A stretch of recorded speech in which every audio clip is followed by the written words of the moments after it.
saya Mike Monalisa. Saya adalah Ketua KUB Batik Rang Minang. Yang mana KUB Batik Rang Minang ini merupakan lanjutan dari pelatihan yang diadakan oleh BDI 8 Juni sampai tanggal 23 Juni. Nah, KUB Batik Rang Minang sendiri berdiri di tanggal 5 Juni 2021.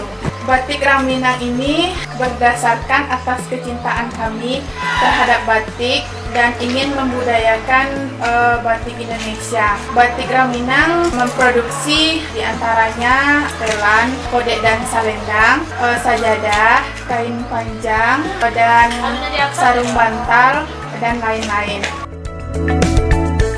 Proses pengerjaannya sendiri terdiri dari beberapa proses.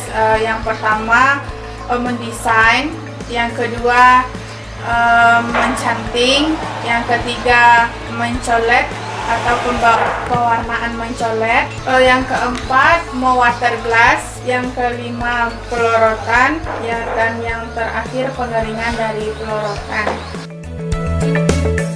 Harapan kami kepada KUB Batik Rang Minang yaitu tetap produksi dan ramai pembeli.